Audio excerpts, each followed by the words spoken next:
$100,000 fine for 18 inches. That's how the Willowbrook Estates HOA tried to bury me alive. My name's Gary. Tuesday morning, coffee still hot, the mail truck pulled up and handed me a certified letter that ended my retirement in one sentence. My little garden shed, the one that still smells like my late wife's paint and soil, sits 18 inches over their property line. Pay $100,000 in 30 days, or they foreclose on my house. 20 years I've lived here. 20 years of mowing to their exact blade height, painting my mailbox the approved shade of beige, writing checks for every ridiculous fee, and now some power-drunk attorney named Vivian wants to take my home over a distance shorter than a ruler. She didn't know I spent the last 3 months in dusty courthouse basements pulling 1897 farm plats and forgotten surveys. Those 18 inches weren't mine that crossed the line. Her $1.2 million house, and 8 others, are built square on my stolen acre. 9 families, 9 mortgages, all on land that's been in my family since before this neighborhood existed. The new certified letters just went out. Return address, Gary. Drop your state and your most unhinged HOA revenge fantasy below. You're probably wondering how a garden shed turned into nuclear warfare with my HOA, and why I spent 3 months digging through courthouse basements like some kind of property detective. Here's the thing. This fight didn't start with that $100,000 fine. It started the moment I dared to build something on land I thought was mine.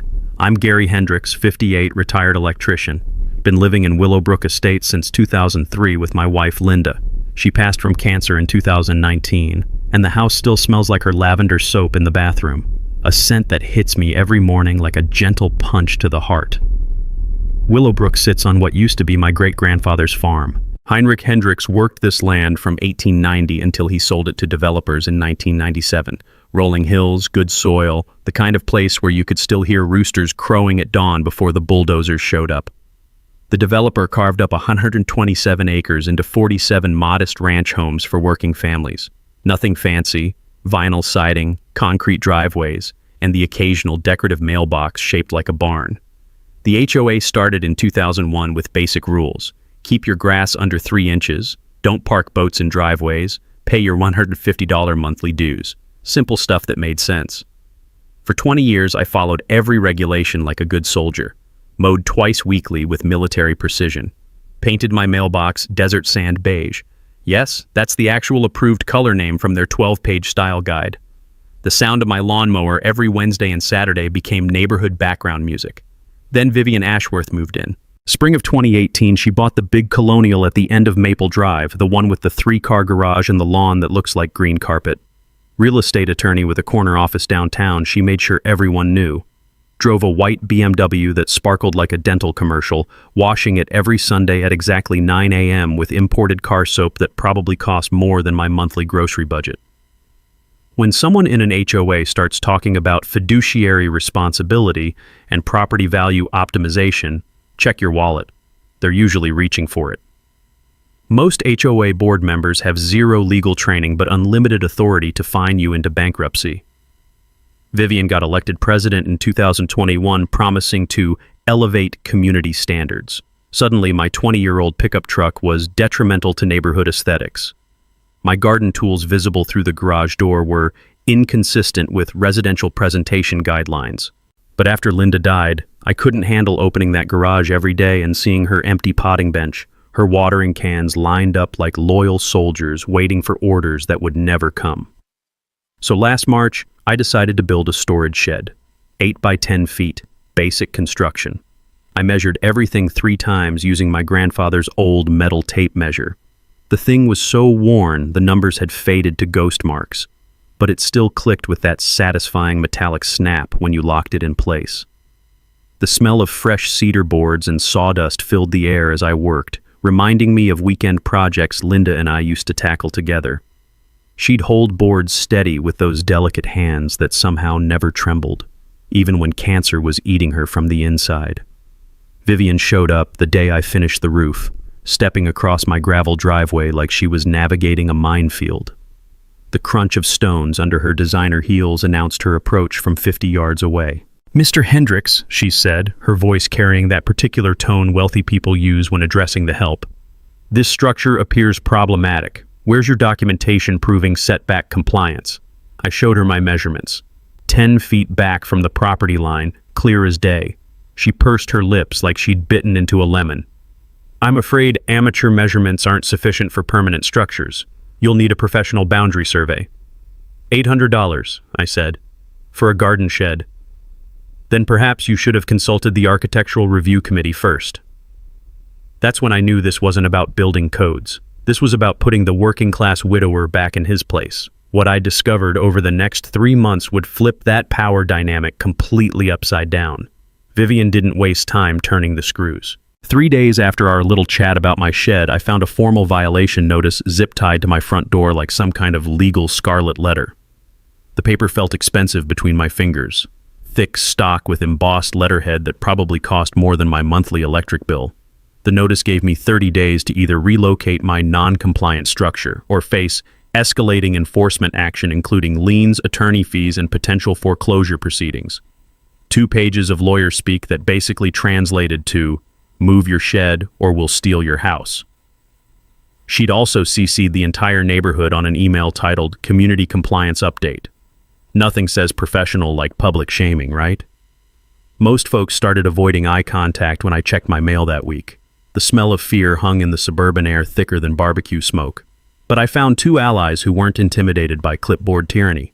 Doris Smith, 73, retired librarian who lived 3 houses down, showed up at my door with oatmeal cookies that tasted like childhood memories and wisdom. Gary, honey, she said, I've spent 40 years watching people try to rewrite history. The truth is always buried somewhere in the paperwork. Start digging.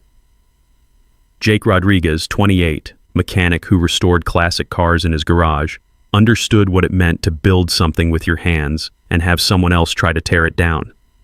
Dude, he said, my Uncle Miguel's been surveying properties for 20 years. He always says developers sometimes use estimated property lines when they're in a rush to make money. That conversation planted a seed in my head. What if this wasn't about my shed at all? What if there was something bigger going on? So I started my education in property warfare. The county courthouse became my university. A limestone building that reeked of floor wax and decades of legal battles fought in triplicate. The basement archives felt like a tomb where property disputes went to die, but I learned that old deeds are like archaeological treasures. They describe boundaries using landmarks that modern surveyors ignore. Beginning at the large oak tree, following the creek bed northward, iron pin marker at the southeast corner. My deed mentioned that iron pin. Problem was, nobody could tell me where it actually sat. I borrowed Jake's metal detector. Things sounded like a smoke alarm having a nervous breakdown every time it found a pop can or lost wedding ring. But 3 weeks into my amateur archaeology project, on a Tuesday afternoon when the autumn air carried the scent of burning leaves from 3 streets over, that machine started screaming like it had found the Holy Grail. 47 feet southeast of where Vivian claimed my property ended, buried under 25 years of oak leaves and suburban neglect, sat a rusted iron rod. The original surveyor's marker, exactly where my 1899 deed said Heinrich Hendricks's property corner should be. I stood there with my tape measure, doing math that would have made my high school geometry teacher proud. If this pin marked my actual corner, then my property extended way beyond anything the HOA had ever acknowledged. We're talking about the area where kids played on the community swings, where neighbors walked their dogs on the common area trail, where 3 HOA board members had installed swimming pools on what they thought was association land. The taste of possibility mixed with rage filled my mouth like copper pennies. But Vivian was just getting warmed up with her legal warfare. 2 days after I found that iron pin, and trust me, I took about 50 photos from every angle, she filed a formal complaint with county code enforcement. Suddenly I'm fielding calls from bureaucrats with clipboards asking about unpermitted structures and residential compliance issues. She demanded I hire a surveyor from her approved vendor list where the cheapest option happened to cost $200. Funny how that works. Anonymous flyers started appearing on car windshields around the neighborhood. One neighbor's greed threatens everyone's property values. No signature, but the laser printing looked suspiciously identical to the HOA newsletters that emerged monthly from Vivian's home office like legal propaganda. The crunch of gravel under my boots as I walked my actual property lines became my nightly meditation. Every step took me further from where the HOA said I belonged and closer to understanding just how much land might actually be mine. Jake helped me search for additional markers with his Uncle Miguel's professional grade detector. "Brother," Miguel told me during one evening sweep, "boundary disputes make divorce lawyers look friendly, but I've seen developers cut corners when money talks louder than accuracy." That's when I realized this fight wasn't about 18 inches of shed placement. This was about an entire acre of stolen heritage that someone had quietly absorbed into their suburban kingdom, hoping the working-class widower would never figure out what they'd taken from his family. Time to teach some very expensive lessons about property theft. While I was playing detective in courthouse basements, Vivian was escalating her financial warfare like some kind of suburban general. The HOA board meeting notice arrived on Halloween. How's that for cosmic irony? Announcing an emergency session to address ongoing compliance violations threatening community stability.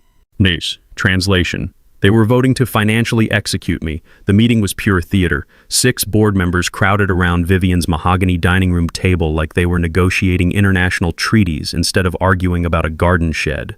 The air smelled like expensive coffee and cheap intimidation tactics. I wasn't allowed to speak during their executive deliberation, but I could listen to them casually discuss my financial destruction between bites of store-bought sugar cookies. The vote was 6-3 to begin lien proceedings. They also approved a $5,000 legal compliance deposit that I'd need to pay up front before any appeals process could begin. But here's the real masterpiece of suburban extortion. They voted to assess every homeowner an additional $200 emergency legal fee to cover their attorney costs. 46 families getting taxed because Gary Hendricks wouldn't bow to Queen Vivian. You could practically hear the neighborhood resentment building like pressure in a water heater about to explode. But while Vivian was conducting her financial warfare, Doris and I were uncovering ammunition that would blow her whole operation apart.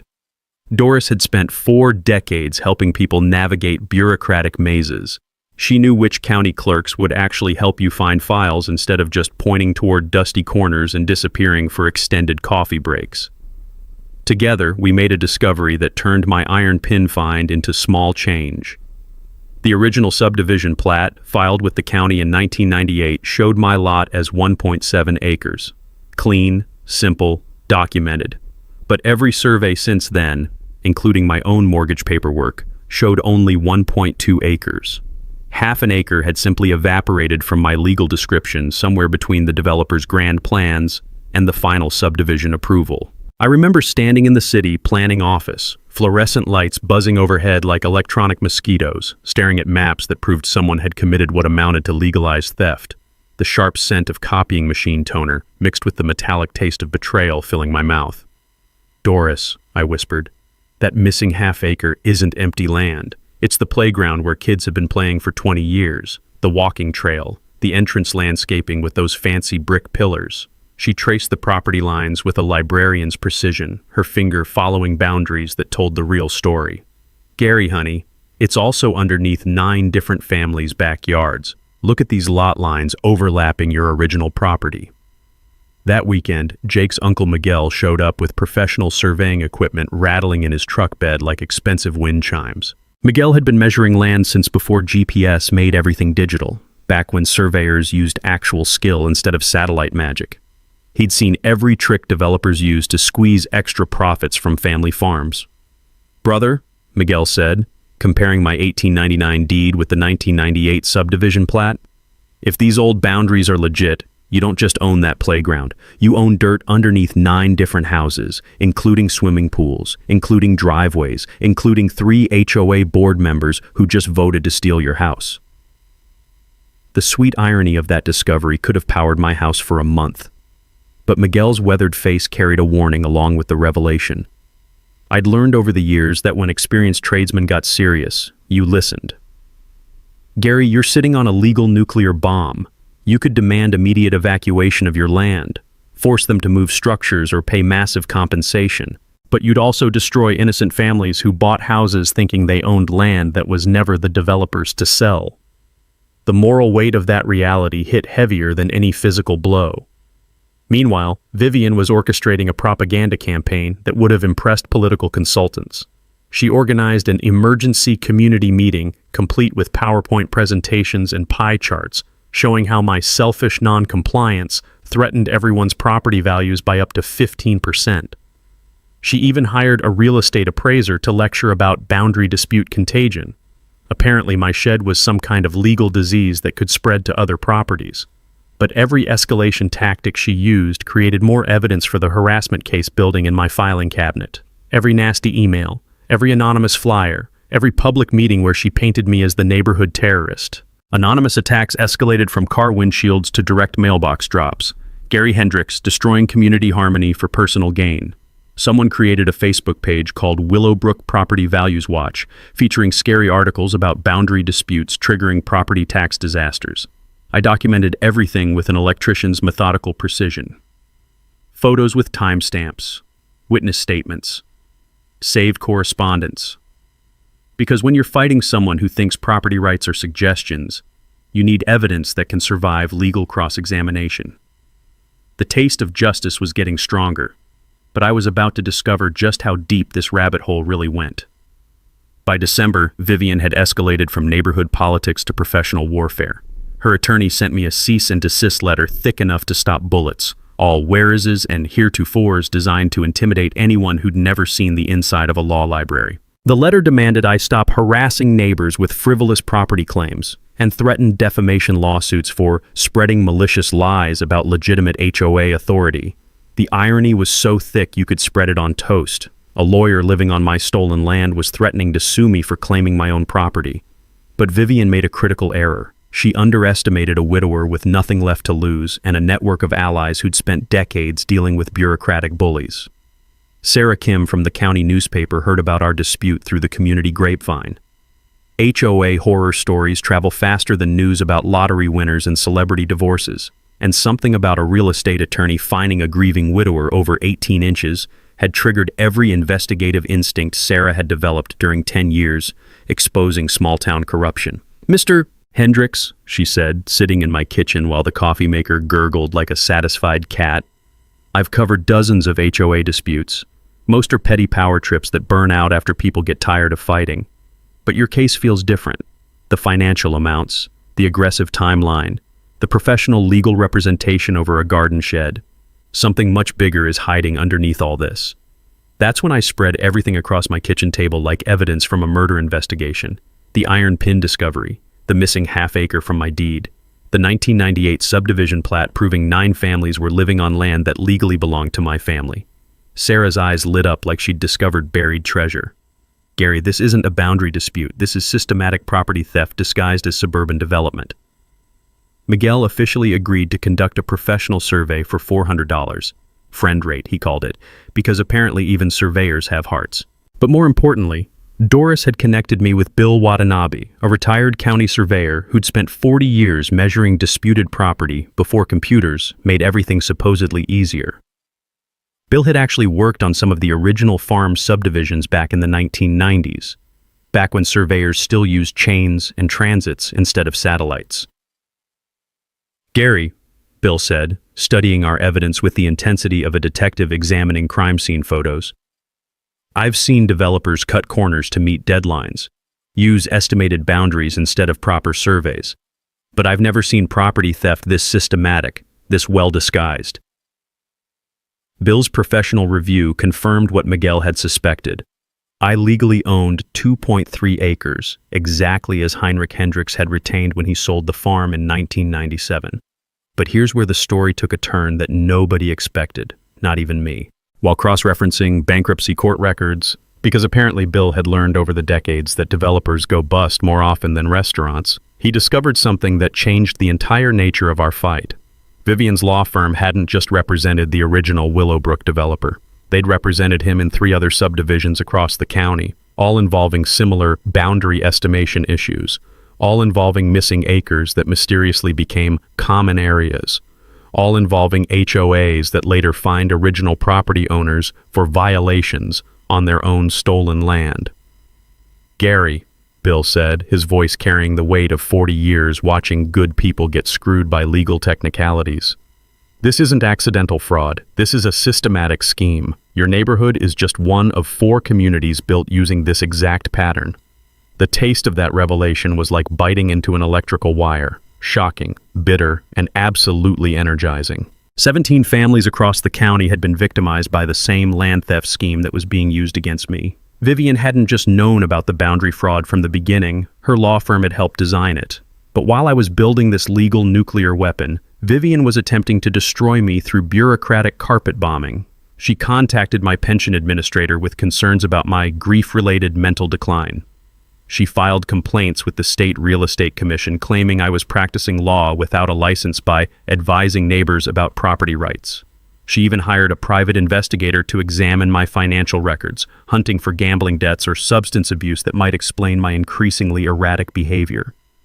Each desperate attack felt like validation that we were getting close to something she desperately wanted to keep buried. Sarah Kim was preparing an investigative series that would expose the pattern across all 4 subdivisions. Miguel and Bill were documenting 25 years of systematic boundary fraud. I was learning that patience and methodical preparation could be more powerful than any lawyer's threats. The smell of justice was getting stronger than the lingering scent of Linda's soap, and I could almost taste the moment when Vivian's whole house of cards would collapse. Because when you discover that your neighborhood bully is actually running a countywide property theft operation, you don't just want your acre back. You want to burn down their entire criminal enterprise. The breakthrough came on a Tuesday morning in January, when Bill called me with news that would flip this entire war on its head. "Gary," his voice carried an excitement I'd never heard from the normally methodical surveyor, "you need to sit down for this. I found the original 1997 sales contract buried in the bankruptcy files." I was already sitting at my kitchen table nursing coffee that had gone cold while I reviewed property maps for the 100th time. "What kind of contract?" "The one between your great-grandfather and the developer." "Gary, Heinrich didn't just sell 127 acres and keep 2.3 for himself. He included a clause that changes everything." The contract language was dense legal terminology, but the meaning was crystal clear. Family retains right to reclaim any illegally subdivided homestead portions, including compensation for unauthorized development thereon. My great-grandfather had been smarter than anyone realized. He'd protected his family's land with a legal clause that gave us the right to take back any property that was fraudulently included in the development. Not just reclaim it, demand compensation for 25 years of unauthorized use. "Bill, what does this mean in plain English?" "It means you don't just own that acre, Gary. You have the legal right to evict everyone who's been using it. The HOA, the 9 homeowners whose properties overlap yours, everyone, and you can demand rent for every year they've been trespassing on Hendrick's family land." The financial implications hit me like a freight train. 25 years of rent on an acre of prime suburban real estate. Compensation for the playground, the walking trails, the entrance features. The potential damages could reach into the millions. But here's the nuclear bomb that Bill discovered buried in those same bankruptcy files.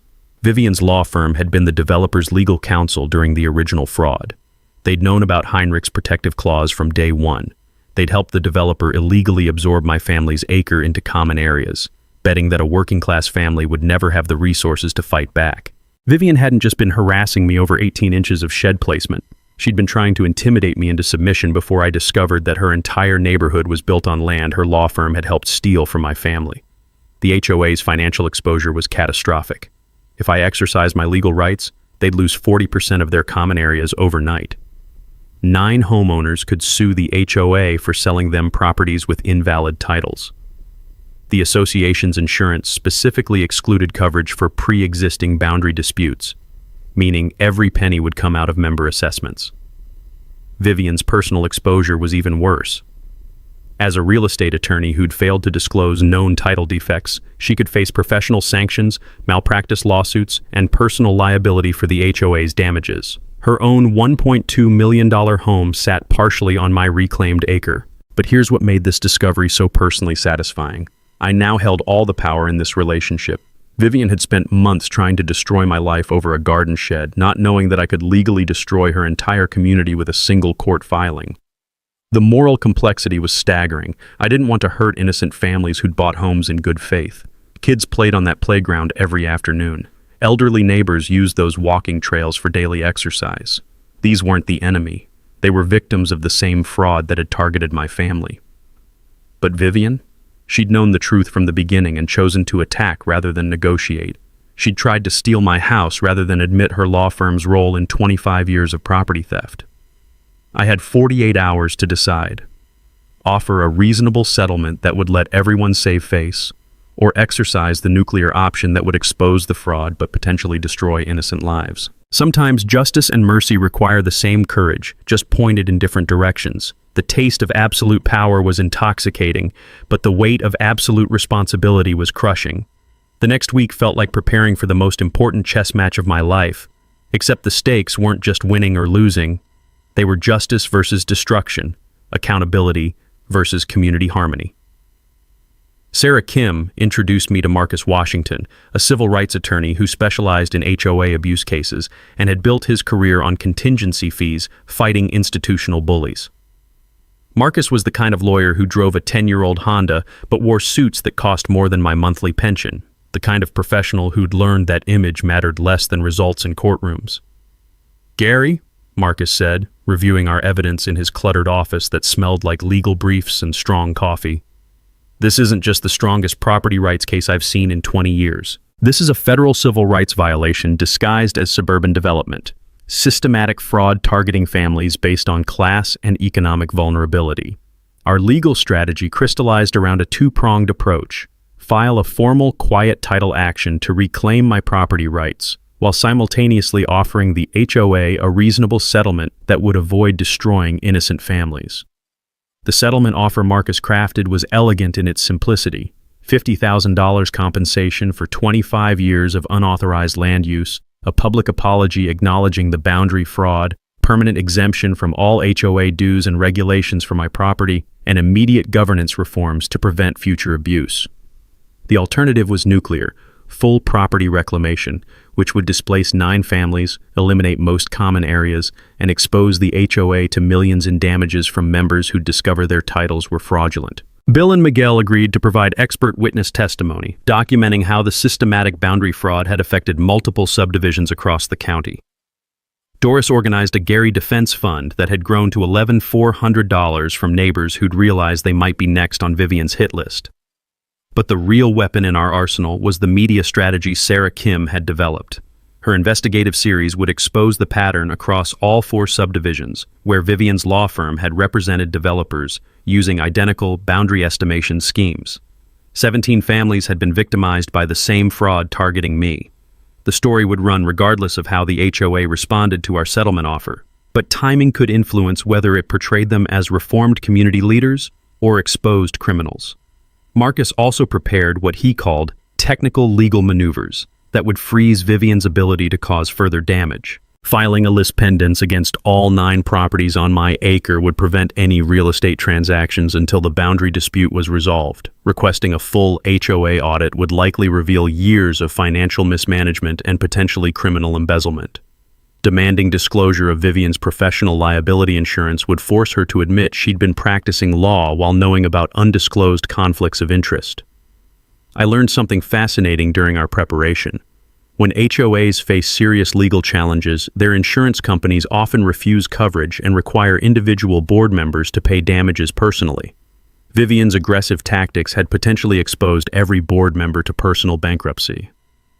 While we were building our legal nuclear arsenal, Vivian was making increasingly desperate attempts to destroy me before I could expose the truth. She contacted my mortgage company, suggesting I was planning to default on payments due to escalating financial irresponsibility. She filed complaints with the Veterans Administration, claiming my military service records contained discrepancies that affected my pension eligibility. She even convinced 2 board members to drive past my house twice daily, documenting suspicious activity, like when I checked my mail or worked in my garden. Each harassment escalation provided more evidence for the personal damages component of our lawsuit. Marcus explained that systematic harassment campaigns, especially those targeting protected characteristics like age and veteran status, could result in punitive damages exceeding the property value itself. Community organizing had reached a tipping point. Jake's WhatsApp group, Willowbrook Truth, now included 38 families sharing their own HOA abuse stories. Doris was hosting weekly coffee meetings where neighbors learned about property research and legal rights. 3 other families had hired their own attorneys after discovering boundary discrepancies on their properties. The psychological preparation was as important as the legal strategy. I visited Linda's grave the night before our final confrontation. updating her on the fight that had consumed 3 months of my life. "Honey," I said to the headstone that still smelled like fresh flowers from Doris's weekly visits, "I know you always said to pick your battles carefully, but some battles pick you, and when they do, you fight with everything you've got." I'd learned that seeking justice isn't just about winning. It's about creating accountability that protects the next victim. It's about exposing corruption so it can't hide in darkness. It's about standing up to institutional bullies who count on good people being too tired, too scared, or too isolated to fight back. The taste of pending victory mixed with the weight of enormous responsibility. Tomorrow night's community meeting would determine whether this ended with healing or destruction. Either way, the truth was finally coming out. Vivian's desperation reached toxic levels once she realized our legal strategy was advancing beyond her ability to control the narrative. Someone had leaked information about our planned settlement offer, probably one of the board members who'd grown uncomfortable with her increasingly erratic behavior, and she responded like a cornered animal. Her first move was attempting to hijack the entire process through emergency procedural warfare. She called a special HOA meeting for the same night we'd scheduled our community truth session, hoping to force neighbors to choose sides in what she portrayed as competing visions for Willowbrook's future. Her agenda included an emergency vote to restructure property boundaries through community consensus, basically trying to legitimize 25 years of theft through retroactive democracy.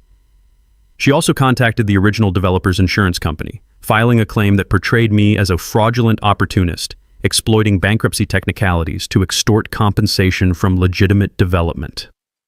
The insurance adjusters who showed up to investigate found themselves in the awkward position of explaining to Vivian that her law firm's representation of the developer created massive conflict of interest issues that voided their coverage.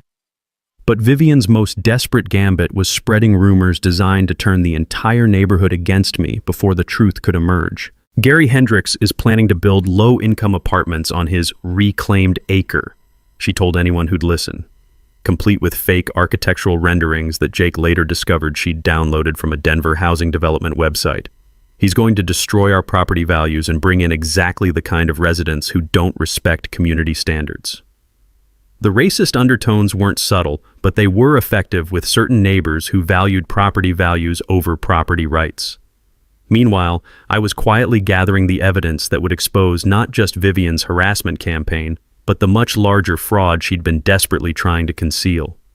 Sarah Kim's preliminary investigation had uncovered something that made our case even more explosive. Vivian's law firm hadn't just represented 4 developers using identical boundary fraud schemes. They'd also represented the mortgage companies that had financed homes built on illegally obtained land, creating a web of financial institutions that had unknowingly participated in property theft. Bank records showed that 17 families across the county had been paying mortgages on properties with fraudulent titles for over 2 decades. Their mortgage payments had been based on property descriptions that included land these families had never legally owned. When this scandal broke publicly, it wouldn't just affect HOAs. It would trigger federal banking investigations and potentially massive class action lawsuits. But here's the mini twist that changed everything about our timeline. Bill's continued research had revealed that Vivian wasn't just complicit in the original fraud. She'd been personally profiting from it for years. Her law firm charged the HOA $15,000 annually for legal compliance consulting, services that mostly involved threatening homeowners who questioned boundary issues or requested property surveys. She'd been systematically discouraging any investigation that might expose the fraudulent boundaries, while collecting thousands in legal fees for maintaining the cover-up. Financial records showed she'd personally billed the Willowbrook HOA over $180,000 in the past 5 years, mostly for intimidating neighbors who'd raised boundary questions or requested access to original subdivision documents. She'd turned her knowledge of the fraud into a profitable side business. The personal financial pressure was also enormous. Bill discovered that Vivian had refinanced her home 3 times to pay for legal fees in this fight, borrowing against equity that technically didn't exist since half her property sat on my stolen acre. She owed $67,000 in credit card debt to various law firms she'd hired for consultation on our case. Her law practice was hemorrhaging clients as word spread about the ethics investigations and potential malpractice exposure. Fighting me had become a matter of financial survival for her. If our fraud allegations were proven, she faced professional ruin, personal bankruptcy, and potential criminal charges for conspiracy to commit real estate fraud. Community support had reached a critical mass that surprised even our most optimistic projections. 26 families were now publicly supporting our position, including 2 former HOA board members who'd resigned rather than participate in Vivian's escalating harassment campaign. The local Veterans of Foreign Wars post had endorsed our cause after learning about Vivian's attempts to interfere with my military pension. 3 local businesses were offering discounted services for our legal fight. But Vivian's final desperate measure was the most personally vicious. She hired a private investigator to dig through Linda's medical records, hunting for evidence that my grief over her death had affected my mental competency to make legal decisions. She contacted Linda's oncologist, her hospice nurses, even the funeral director, searching for anyone who'd testify that losing my wife had left me emotionally unstable and prone to delusional thinking about property ownership. The smell of that particular attack was like rotten meat, nauseating and impossible to ignore. But it also provided the final piece of evidence Marcus needed to file harassment charges that could land Vivian in serious legal trouble beyond just the property fraud. Tomorrow night's confrontation would determine whether truth or desperation won this war. Vivian's final week before our public confrontation resembled a legal temper tantrum thrown by someone who'd finally realized she was fighting a battle she couldn't win through intimidation or procedural manipulation.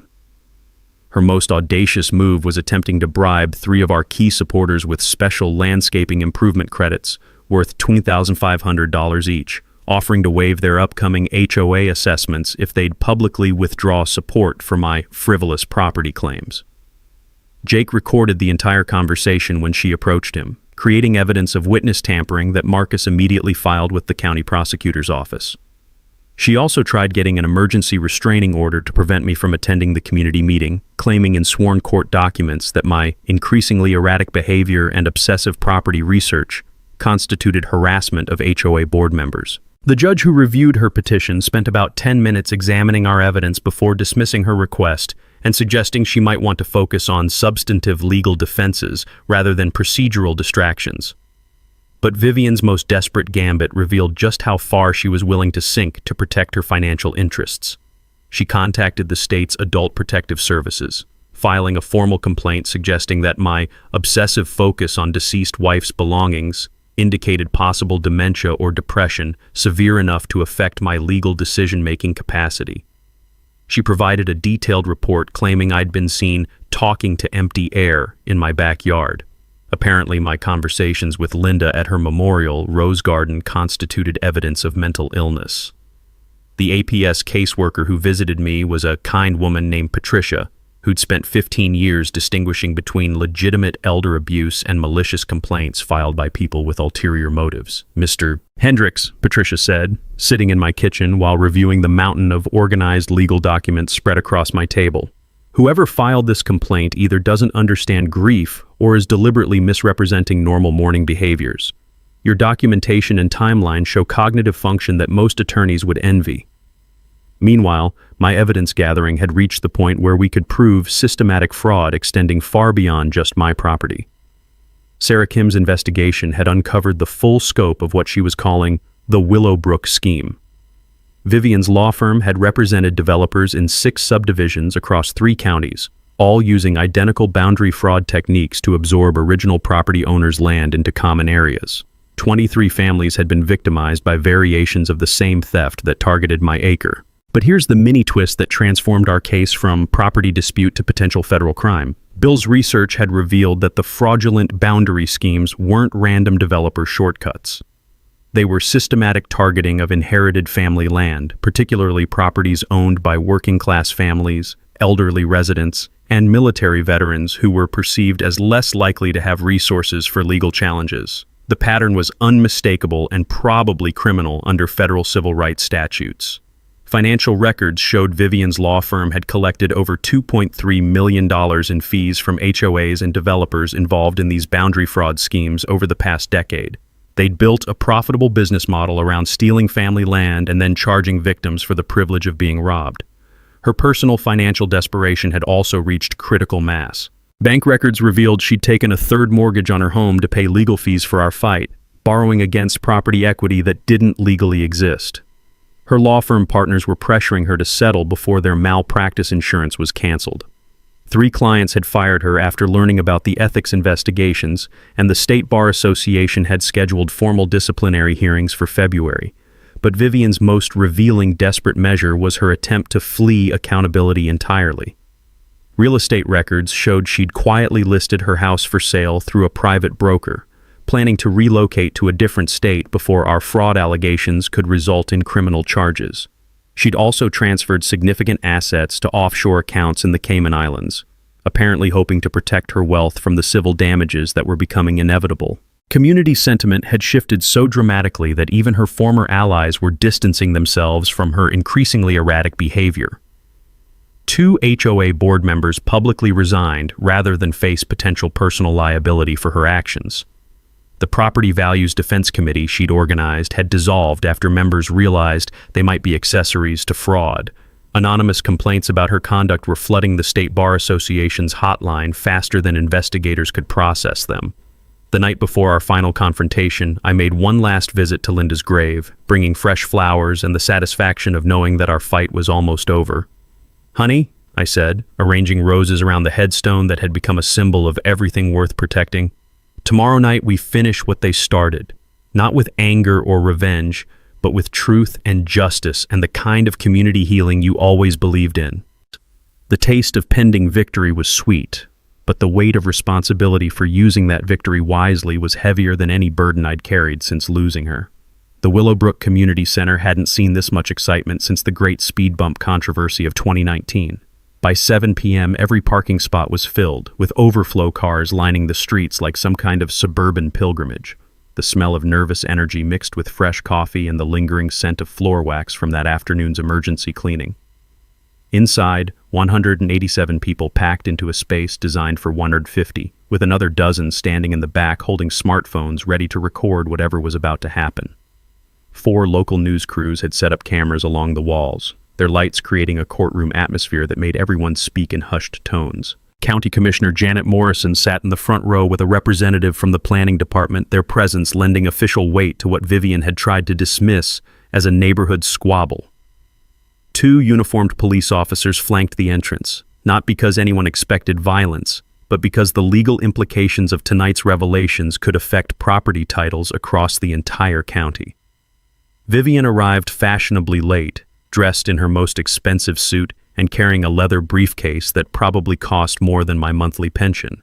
She'd brought her own attorney, a sharp-faced man from the state capitol who specialized in crisis management for lawyers facing professional sanctions. But the confidence she'd projected for months had cracked around the edges. Her hands trembled slightly as she arranged presentation materials, and the makeup couldn't quite hide the stress lines that had appeared during our 3-month war. "Ladies and gentlemen," she began, attempting to control the meeting's tone from the start, "we're here to address Mr. Hendricks's increasingly unreasonable demands regarding a simple property boundary adjustment. His refusal to accept professional surveying results has forced this community to consider expensive legal action that will benefit no one." She launched into a polished presentation complete with charts showing how boundary disputes could trigger property tax reassessments and insurance complications for everyone. She showed aerial photos suggesting my shed was clearly violating setback requirements. She even had prepared statements from 3 board members describing my increasingly hostile behavior toward community representatives. It was a masterful performance that might have worked 6 months ago, before I'd learned the truth about what was really happening in Willowbrook Estates. When Vivian finished her presentation, the room fell silent, except for the soft hum of camera equipment and the sound of people shifting uncomfortably in folding chairs. "Mr. Hendricks," Commissioner Morrison said, "you requested this public forum to present your position. Please proceed." I stood slowly, feeling the weight of 187 pairs of eyes and knowing that Linda would have been proud of the man I'd become during these 3 months of fighting institutional bullying. "Thank you, Commissioner," I said, my voice steady despite the adrenaline. "I want to start by showing everyone the real survey evidence we've discovered." I displayed Bill's professional survey maps alongside the original 1899 farm plat, the 1997 sales contract, and the 1998 subdivision documents that proved systematic boundary fraud affecting our entire neighborhood. 25 years ago, my great-grandfather sold 127 acres to a developer but retained 2.3 acres for his family. That retained land includes the area where 9 homes currently sit, the playground where your children play, and the walking trails you use every evening. The room's energy shifted as neighbors began realizing they weren't just witnessing a property dispute, they were learning about fraud that affected everyone's titles. But here's what makes this particularly disturbing, I continued, pulling out the smoking gun Bill had discovered. Ms. Ashworth's law firm represented the original developer who stole this land. They've known about the fraudulent boundaries from the beginning. They've been collecting legal fees from this HOA for years, specifically to prevent anyone from discovering the truth about these property thefts. That's when Vivian made her fatal error. "This is outrageous," she interrupted, standing so quickly her chair toppled backward. "Mr. Hendricks is clearly suffering from grief-related delusions. His obsession with his deceased wife has created paranoid fantasies about property ownership that have no basis in reality." The room erupted in gasps and angry murmurs. Attacking a widower's mental health over his wife's memory was crossing a line that even her supporters couldn't defend. Commissioner Morrison banged her gavel for order. "Ms. Ashworth, personal attacks have no place in public proceedings. Mr. Hendricks, please continue." "I could exercise my legal right to reclaim this entire acre immediately," I said, letting that sink in for a moment. "I could demand that 9 families relocate their homes and swimming pools. I could force the HOA to remove the playground and walking trails. I could collect 25 years of back rent on land that's been illegally used by this community." The silence was deafening. But that's not what Linda would have wanted, and it's not what I want. Instead, I'm offering the simple settlement: a public acknowledgement of the boundary fraud, $25,000 in compensation, HOA governance reforms to prevent future abuse, and permanent exemption from dues and regulations for my property. "This is extortion!" Vivian screamed, her composure completely shattered. "No, ma'am," I replied calmly. "This is justice." The standing ovation lasted 3 full minutes, 187 people on their feet, applauding not just for me, but for the truth that had finally emerged from months of institutional bullying and deliberate deception. The sound echoed off the community center walls like thunder, drowning out Vivian's protests as she gathered her materials and fled through the back door, her expensive attorney trailing behind like a defeated general retreating from battle. Within 48 hours, the HOA board voted 8-0 to accept my settlement offer. Vivian had resigned as president via email from her attorney's office, citing personal health concerns that everyone understood meant legal survival. The new board president, Jake's neighbor Mrs. Patterson, issued a public apology acknowledging the systematic boundary fraud and promising governance reforms that would prevent future abuse. The $25,000 settlement payment was approved from the HOA's emergency reserves, though the real cost to Vivian was just beginning. The State Bar Association suspended her license pending investigation of ethics violations.